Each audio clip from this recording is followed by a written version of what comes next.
చంటి పాప చూడండి, నేను ఇందాక కూడా చెప్పాను, మళ్ళీ చెప్తా ఉన్నా. చంటి పాప తల్లి చనిపోయింది. ఈ తెలుగుదేశం పార్టీ ప్రభుత్వము ఒక నిర్లక్ష్యం వలన గవర్నమెంట్ హాస్పిటల్లో ఒక తల్లి చనిపోయింది, పాప బతికింది. ఇవాళ రాజమండ్రిలో ఏం జరుగుతుందండి?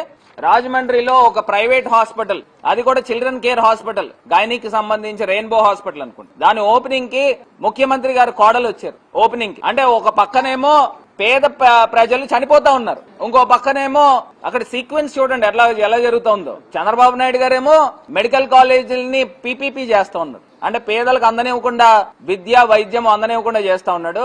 ఇంకో పక్కన వాళ్ళ తాలూకా వాళ్ళు వచ్చి ప్రైవేట్ హాస్పిటల్, కార్పొరేట్ హాస్పిటల్ ఓపెనింగ్లు చేస్తా ఉన్నారు. గవర్నమెంట్ హాస్పిటల్ గాలికి వదిలేస్తా ఉన్నారు. Negligence of both doctors. ఒక ఆమెమో క్రిటికల్ టైంలో అందుబాటులో లేదు, నెగ్లిజెన్స్ చూపించిందని ఒక ఆమె గురించి ఇచ్చారు.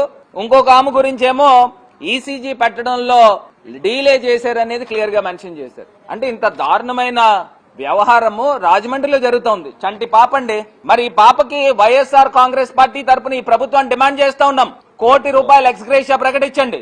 నా పాపకి ఎందుకు ఇలా అయిందంటే, అలాంటి పెద్ద డాక్టర్ కూడా ఇదే ప్రదేశంలో చనిపోయింది, నీ కూతురు చచ్చిపోతే నువ్వు గొడవ చేయకి ఇక్కడ అర్జెంట్ గా వెళ్ళిపో అని చెప్పింది ఆ మేడం అన్నారండి. నేను వెళ్ళి అడిగితేండి సమాధానాలు కూడా కరెక్ట్ గా చెప్పలేదండి. కాళ్ళ మీద కూడా పడ్డాను, నా కూతురు భరించలేకపోతుందండి, చేయండి ఆపరేషన్ అంటే. నీకు తెలుసా మాకు తెలుసా అని అడిగారు సార్. ఆ రోజు రాత్రంతా మమ్మల్ని అలాగే తిప్పించేశారు సార్.